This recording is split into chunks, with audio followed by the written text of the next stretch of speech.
Maging alerto ngayong hapon. Lalaking gusto lang naman magmalasakit, matinding budol pang sinapit.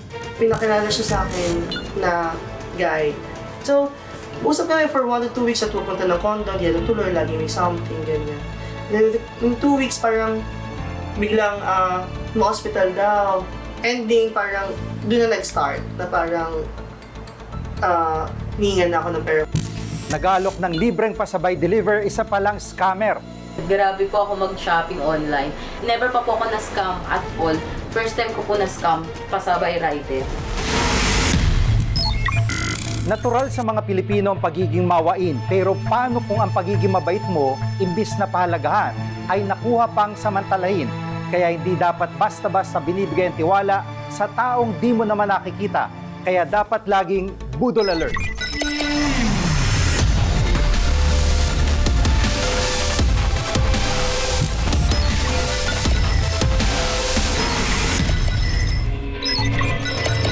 Sa panahon ngayon, mahirap na talaga magkaroon ng mabuting kalooban dahil basta pinaandaran ka na ng kahit sino ng paawa effect, tsak na kahit na future abogado ka pa, ay siguradong mabubudol ka. Yan ang naranasan ng isang law student na na-scam ng babaeng tinulungan na niya, binudol pa siya. At mon lumalabas dito na love scam. Itong kwento natin. Yun na nga, sabi nga nila, Jiggy, love is blind. Mukhang mabubulag ka talaga sa pag-ibig. At itong nakilala namin, isang law student na in love sa taong kahit hindi pa niya nakikita ng personal, talagang nakikipag-usap siya regularly online at nagbibigay o nagpapadala ng pera.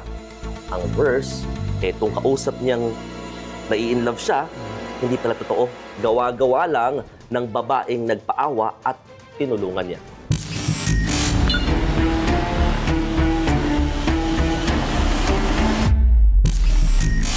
Mabait, mapagbigay, at matulungin. Ganyan nakilala si Neil ng kanyang malalapit na kaibigan. At sa sobrang pagtitiwala, malaking halaga ang sa kanya ay nawala. Mag-isang naninirahan sa kanyang condo unit sa Taguig ang 28 anyos na si Neil. Siya ay isang head of marketing sa isang e-commerce platform at isa ring law student. I was literally always outside with friends.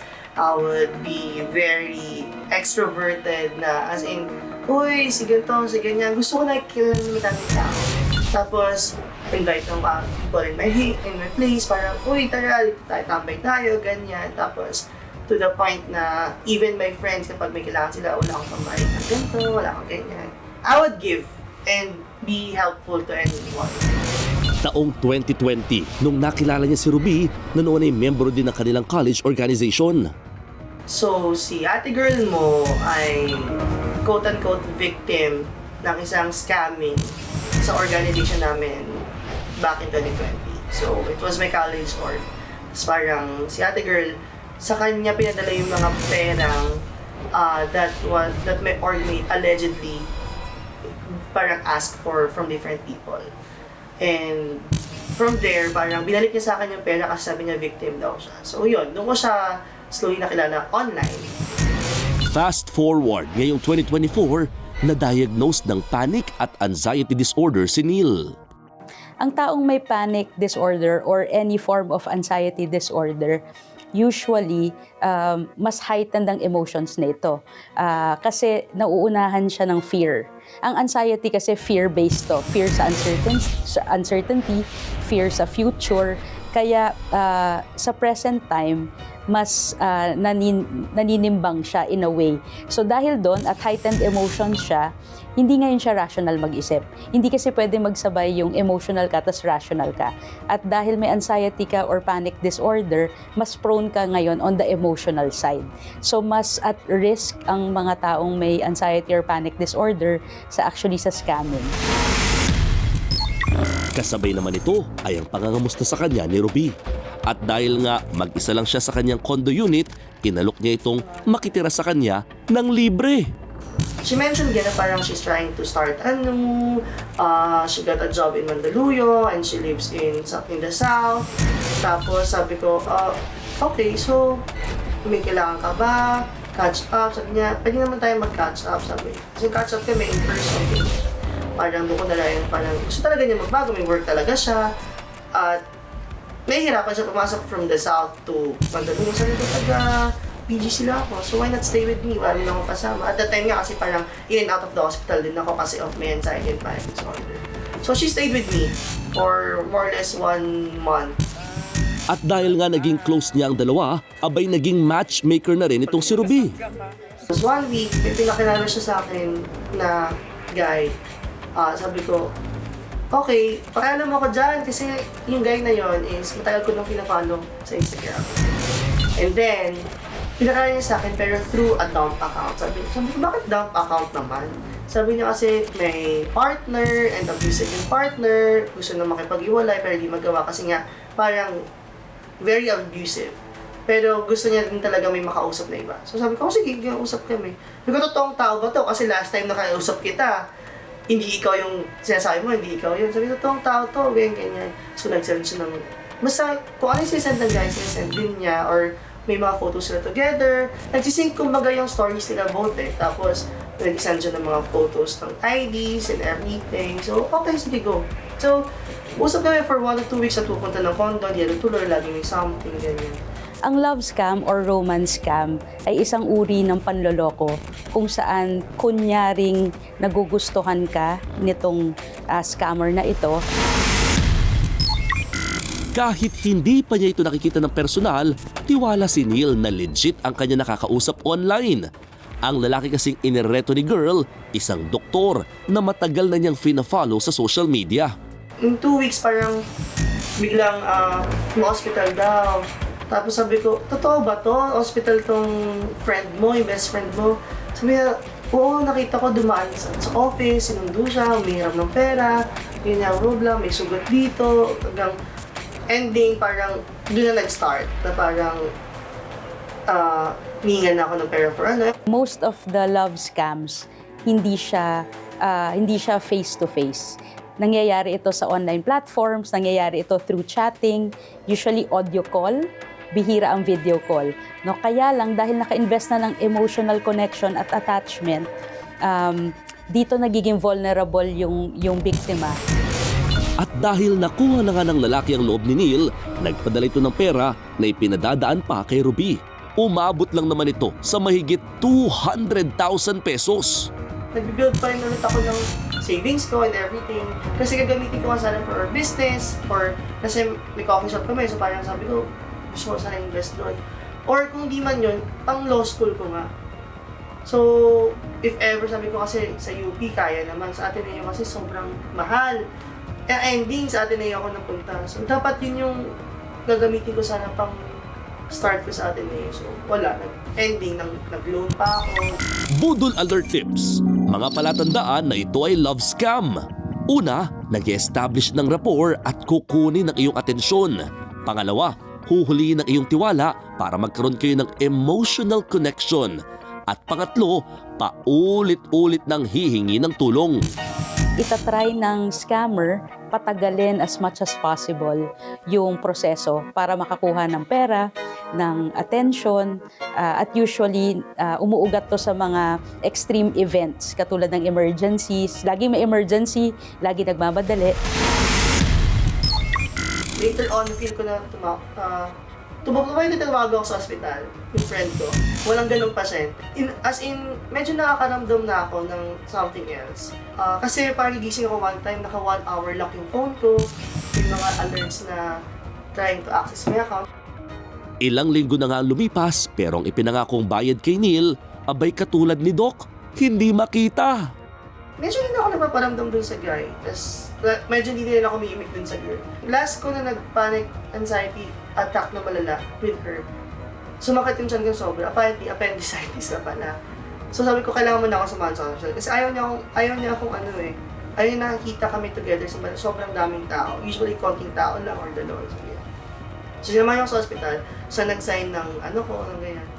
Tapos opera na ako, gumising ako, wala na siya eh. Tapos si anxiety and panic disorder, may physical symptoms din. Pwedeng kinakabahan, pwedeng biglang nag-freeze. After hindi mag-stay sa akin, nag-send siya ng parang, sorry ako talaga yun. Ginagamit ko lang siya for droga. Hindi ko naman kung alam ko hindi. So yun, parang generally, umamin siya. Gumawa rin si Neil ng paraan upang makausap ang doktor. Ayon dito, wala siyang kaalam-alam na ginagamit na pala ni girl ang kanyang mukha at pangalan sa social media. Dagdag pa nito, wala di umano siyang nakuhang 200,000 pesos mula sa babae. Ayun, parang napagod na lang ako. Na parang, lalo akong from then on, natakot na akong makipag-usap sa mga tao. Yung dati lang, panghihingi sa akin ng pera, uy, need help. Wala na, as in, wala at all. Sabi ko, pasensya na dito lang. Dahil nga galit sa nangyari, ipinost ito ni Neil sa social media at hindi na siya nagulat nang marami ang nagpadala ng kanilang mensahe na kilala rin nila ang babae at iba-ibang scheme ang ginagawa nito. At heto pa, marami rin ang may hawak na ebidensya. Every 3 weeks na sa psychiatrist ako.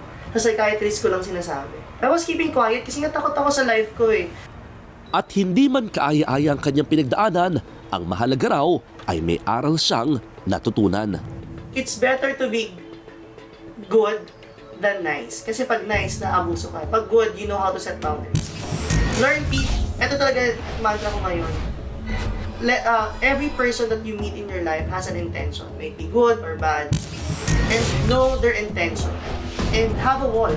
It's important kasi if you just let people come into your life and see all your vulnerabilities, kaya-kaya ka nilang gamitin. Mahirap po talaga magka-anxiety and panic disorder. Lalo na kung diagnosed, it would take a lot of changing sa kanyang thoughts. Tapos i-align niya yan sa nararamdaman niya para mas consistent yung behavior. Mahilig ka bang magpasabay ng mga pagkain gusto mong bilhin? Doble ingat dapat dahil baka nag-aalok ng libreng deliver, talamak palang scammer. Huwag bibitiw sa pagbabalik ng Budol Alert.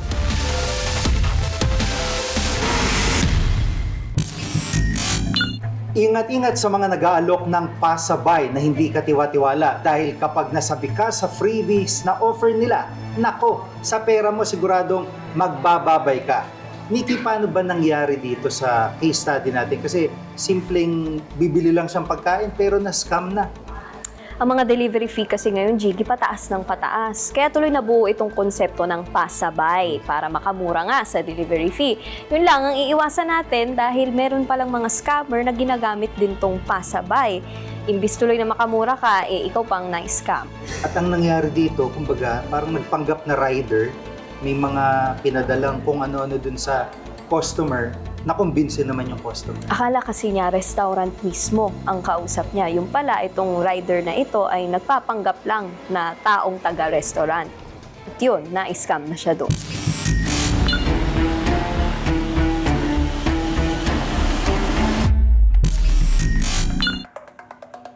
Sa panahon ngayon na accessible na lahat dahil sa modernong teknolohiya, sasabay ka talaga sa trends. Tulad ng nakilala nating si Michelle na sinubukan ang pasabay delivery. Milestone po kasi nung anak ko, 6 months old. Medyo busy po kami lahat dito noon at working din po kasi ako. Kaya nag-decide po kami na magpa-deliver na lang ng food. Dahil hindi available ang restaurant sa delivery apps na kadalasan niyang ginagamit, agad siyang nag-post sa isang community page ng kanilang lugar. Bago po ako magpa-deliver noon, meron na po ako napupusuan na restaurant noon. So, nag-post po ako sa isang group. Community group po yun dito sa lugar namin na pag may mga kailangan ka, if you want to sell, and kung may gusto kang services, doon, pwede ka po doon mag-post. And then nag-post po ako doon na parang looking for pasabay rider. Agad namang may nagkomento sa nasabing post ni Michelle. And the best part, 30 pesos lang umano ang delivery fee. Kaya naman napa-oo agad ang biktima. Siya po kasi yung unang-unang nag-comment po doon sa post ko. And ako po, in-rush po talaga ako noon. So, di na po ako nag-isip. Nanghingi pa umano si Michelle ng menu kung sakaling may maisipan siyang idagdag sa kanyang order. At ang rider, daig pa ang Boy Scout sa pagiging ready. Actually, may sinend naman siya na picture. I don't know kung nakita niya yun online or something. Kasi hindi ko rin po alam paano niya na-send. Tapos, ayun po, pumili po ako. So, yun nga, in-order niya na daw. Si Kuyang Rider parang may hinahabol na deadline. dali-dali itong nanghingi ng bayad sa biktima. Nagtaka man kung bakit hindi cash on delivery, hiningi na lang ni Michelle ang GCash number ng restaurant para sana maidiretso niya na rito ang bayad. Pag nung nakuha ko po yung number na binigay sa akin na doon ko na po i-send yung payment. Siyempre po na medyo nagduda na po ako doon kung legit nga sa resto yun. Ginawa ko po, tinawagan ko. Sabi ko, hello, sa ano po ba to? Ang mali ko lang din po, sinabi ko rin po agad yung restaurant name. So parang siya, nag-confirm na siya, yes po, sa ano pong ganun. Sa ganung, at sinabi nga po yung restaurant. So ko, okay. So parang na-reverse psychology na rin ako rin. Budol Alert Tips. Isa lang sa mga sinasabing red flags kapag scam ang inyong transaksyon ay ang pagmamadali or pagpe-pressure na makuha agad ang iyong bayad. Kasama din dito ang too good to be true offers o mas mababang presyo kumpara sa iba. Red flag ding maituturing kapag hindi sila registered o authorized delivery ng isang platform. Sa investigation report or data na nakuha ng PNP-ACG, yes, meron pa rin mga nabibiktima ng online scam. Though hindi na siya ganun kalaki, katulad ng last year since patuloy po yung pag-educate natin or yung cybercrime awareness campaign natin, kaya natututo na yung mga kababayan natin. Ang online selling scam ang may pinakamataas na kasong naitala ng mga otoridad. Ito ay ang kadalasang pag-receive ng substandard items ng buyer. Ika nga expectation versus reality. Ang pasabay o rider scam naman ay ang pagtangay ng items ni buyer pagkatapos itong bayaran. Katulad nga ng nangyari kay Michelle. Ang ginawa ko po, nag-post po ako na ganito, beware, na sa account na to, sa taong to, na pagka sa mga dyan, magpapasabay. At marami nga ang nagkomento sa nasabing post ng biktima at nakikisimpatya. Ang iba naman, nagbigay ng tips para hindi na ito maulit. Pero si Michelle, may message request sa isang Fredalyn Rico. Nag-message po siya sa akin na, Ma'am, wag nyo na po, parang i-update ko daw yung post ko, na sabihin ko daw po na yung account po na yon nung scammer is hacked. So, parang wala daw pong access yung boyfriend niya. Naawa pa daw si Michelle at humingi ng paumanhin kay Fredalyn. Pero teka, si Michelle parang nabudol sa pangalawang pagkakataon. Ay, nag-chat na po sa akin na babae na ang sinabi niya po sa akin na yung dalawang po na yun, talagang dati pa silang gumagawa ng mga scam. Hindi lang daw po ako yung nabibictim. Actually, kakilala nila to, yung tao na nag-message sa akin, na concerned citizen din na nagsasabi na hindi nga daw po ako. At dagdag pa rito, may nag-chat din sa kanya na isa na namang OFW. Nagpapadala din daw ito ng pera sa babae na buong akala niya ay single. At napagtagpi-tagpi na nga ni Michelle ang lahat. Iisang numero lang ang pinadalhan nilang lahat ng pera. At yun na nga ay nakapangalan kay Fredalyn. Yeah, since scam po ito ay isang panloloko. Magpo-fall po ito sa Article 315 or swindling estafa of the Revised Penal Code in relation to Section 6 of RA 10175 or the Cybercrime Prevention Act of 2012. Kasi ginamitan po ito ng ICT or Information and Communications Technology or it was done online. Maliit man daw ang nakuha sa kanya kumpara sa ibang na-scam, natutunan daw ni Michelle na maging mas mabusisi at huwag agad magtitiwala. May mensahe naman siya sa mga mambubudol. Bagong buhay na kayo kasi money is replaceable. Pwedeng bumalik yan sa'yo, gastusin mo, babalik din sa'yo. Ang hindi mo mapapalitan dyan, yung gumawa ka ng hindi maganda sa kapwa mo. Babalik at babalik yan sa'yo. Walang gamot ang karma.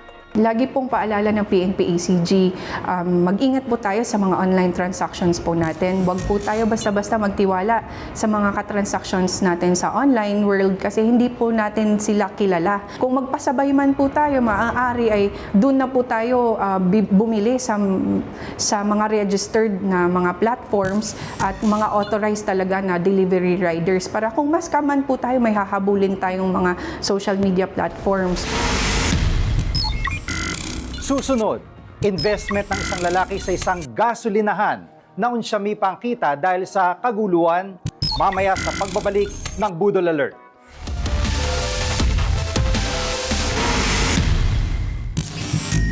Isa sa mga pangunahing pangangailangan ngayon ng mga Pilipino, lalo na ng mga may sasakyan, ang produktong petrolyo.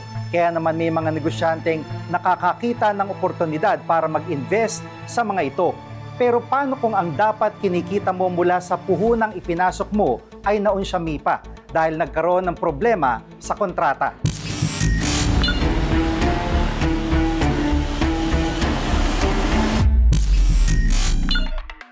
Kung ang pinasok mong business nagkaroon ng problema at wala kang kinita, pero hindi naman ikaw ang may sala, ano ang dapat gawin?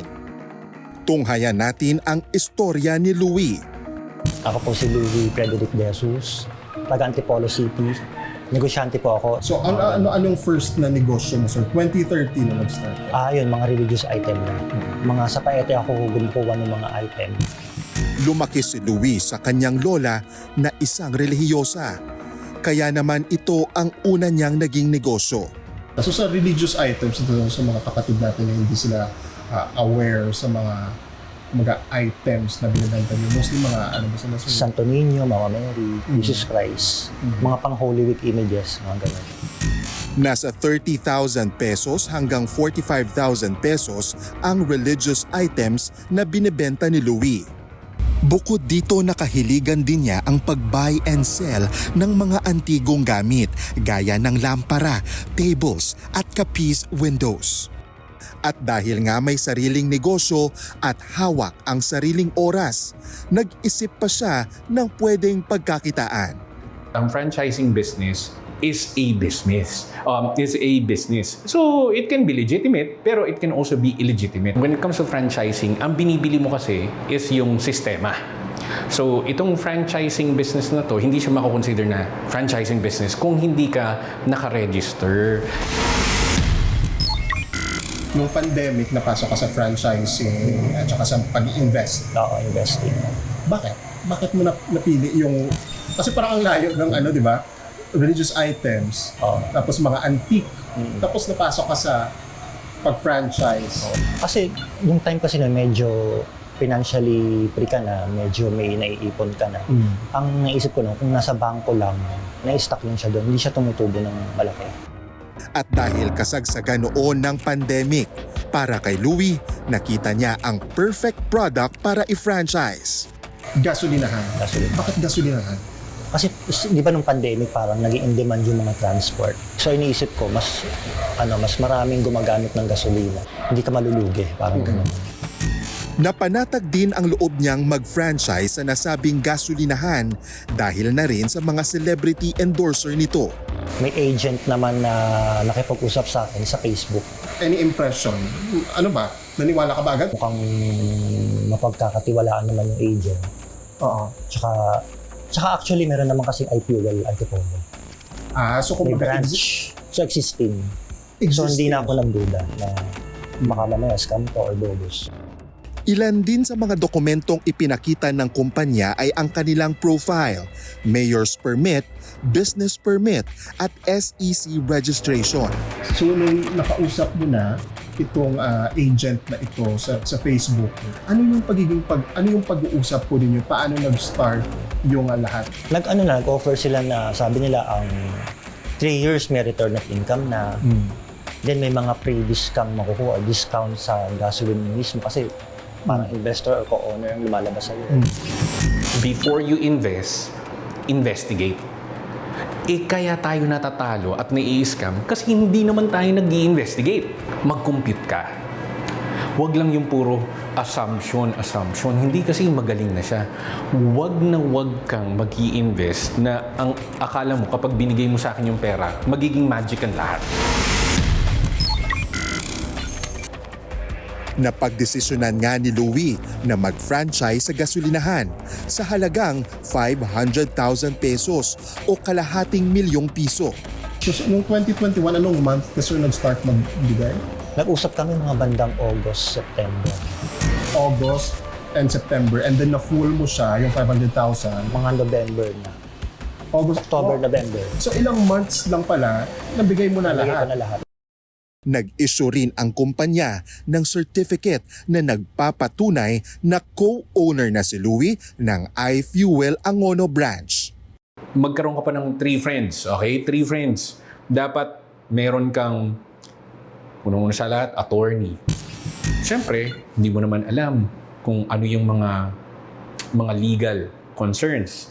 Pangalawa, CPA or accountant for the taxes. Pangatlo, financial advisor, such as yung financial advisor natin, merong insurance advisor and investment advisors. Idadagdag mo ang mga friends, loan officer ng bangko. Alam mo kung bakit? Kasi they will give you an idea kung ano yung pinaka mababang rate. So yung 500,000 pesos na yon na staggered payment mo sa investment mo, magkano daw yung itutubo niyan? And then, anong period mo makukuha yung tubo mo? Ang commitment kasi nila, ang kikitain namin quarterly is 45,000. Parang minimum. So, number 1 scam ng, kunwari, let's say for example, franchise is yung pinapakitaan ka ng mga height ng mga kitaan. Pero ang ending, kapag dinoble check mo or binerify mo naman yung location, bakit mapapansin mo, wala namang mga lehitimong lokasyon to. Kapag tinanong, saan napupunta yung pera? Kung wala man lang masabi directly na in a detailed view. And lastly, kapag parati kang sinasabihan na last is lot na to. Nakuha kaya ni Louie ang ipinangakong ROI o Return of Investment sa kanya? Year 2023, tumawag sa akin yung sa opisina ng iFuel na kung pwedeng ilipat na lang yung investment ko sa Dangay, Mindoro. Sa Mindoro? Mindoro naman. Antipolo to Mindoro. Angono to Mindoro Angono naman. to Mindoro. Oo. So anong reaction mo? So sabi ko, sige, pumayag na ako kasi at least kung doon naman, kung mag-ooperate naman doon, sige, nag-go na ako. May nangyari ba? Then, ngayon na nga, nag-ooperate na nga nung February, parang na-release yung unang income ko nung May, worth 5,000 pesos lang. Samantalang yung pangako nila sa akin dati is 45,000 pesos. Parang wala pa dun sa 1/4 nung pangako nila.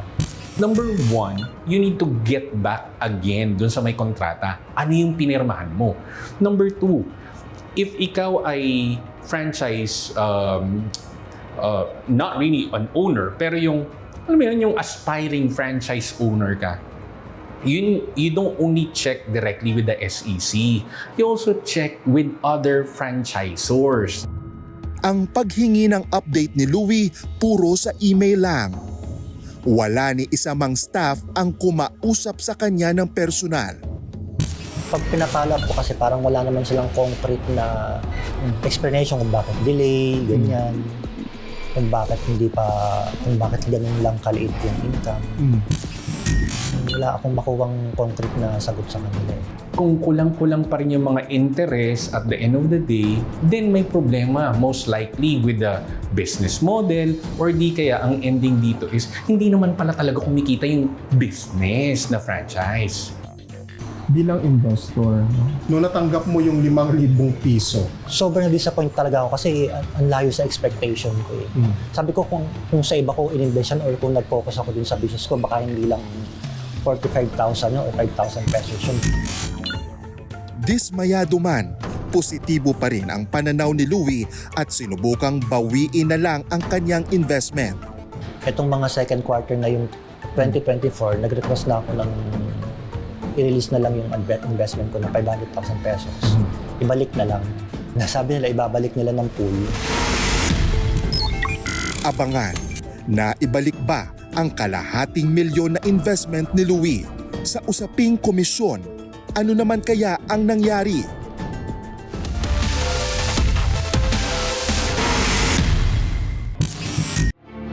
Parang naloko, naisahan, ginamit lang. Si Louie, nabudol nga ba? Itong mga second quarter na yung 2024, nag-request na ako ng i-release na lang yung investment ko na 500,000 pesos. Ibalik na lang.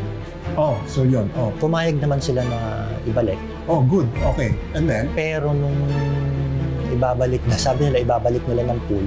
Pero nung pagpunta ko doon, kalahati lang yung kaya nilang ibalik. Ano nangyari dun sa other half? Ano naman yung... Ibabalik daw nila. Actually, hawak ko na naman yung check. Dideposit ko na lang sa bank. So hopefully, mag-clear yung check. At gaya nga ng sinasabi nila, better late than never. Dahil ang kalahating milyong pisong ininvest ni Louie na ibalik sa kanya pagkatapos ng 3 taon. I don't consider it as a scam kasi na ibalik yung kapital. Pero kung yung mismong sa agreement maraming loopholes, I think the person na nagbigay ng 500,000 can actually get back directly dun sa franchise person and then file a little bit of lawsuit. Hindi kasi siya technically fraud ang mangyayari. More on ano lang siya, what they call this one, false expectation or misrepresentation. Sa commitment pa lang nila na 45,000 against sa 5,000 pesos na income, dun pa lang parang nakaka-disappoint na eh. Parang ang feeling ko ginamit lang yung pera ko, hindi naman ako tumubo ng maayos. Hindi siya technically tinatawag na stock investment level, pero more on bond investment, pautang. So, technically, it's a form of investment, pero dapat meron pa ring return of ROI. Looking back, ano yung nadulot sa iyo ng nangyari? Ito, unfortunate, di ba? Like, physically, mentally mo siya, anong nadulot po sa'yo? Mental siguro mas naging wise. Kasi lately may mga nag-aalok din ng franchise sa mga investment. Sabi ko, sorry, hindi na ako mag-i-invest sa mga ganyan. Hindi na ako nag-i-invest sa mga ganyan. Sama pa rin nagiging careful ka na. Mas careful na, mas maingat. Next time ako na lang mag-focus na lang ako sa sarili kong business. Kasi kaya ko naman. Hindi ko na kailangan makipag-tie up sa ibang company or institution para lang mapalago yung pera. Naibalik man ang puhunan, ang ipinangakong ROI naman ang kailangan pa ring mabigyang linaw. Sa iFuel, sana po be transparent. Tsaka yung sana kung ano yung commitment ko sa mga investors nyo, matupad ko. Sinubukan naming kunin ang pahayag ng iFuel tungkol dito. Ngunit tikom ang kanilang bibig hinggil sa usaping ito. Nagkaroon man ng delay o aberya, ang mahalaga na ibalik kay Louie ang perang kanyang pinaghirapan. Kaya tulad ni Louie, dapat doble ingat sa negosyong pinapasukan. Ako po si Gio Robles at yan ang aking Budol Alert. Sa hirap ng buhay sa ating bansa, may ilan tayong kababayan na hindi mapigilan ang gawaing kapit sa patalim. Ang pera at hanap buhay na pinaghirapan ng iba, sinasamantala at binubudol pa nila. Kaya't patuloy na paalala ng aming programa, sa bawat desisyong gagawin, sa bawat taong haharapin, sa bawat transaksyong papasukin, laging maging alerto, huwag magpabudol. Sa ngalan ni Lucy Cruz Valdez, ako si Jiggy Manicad, hanggang sa muli, ito ang Budol Alert.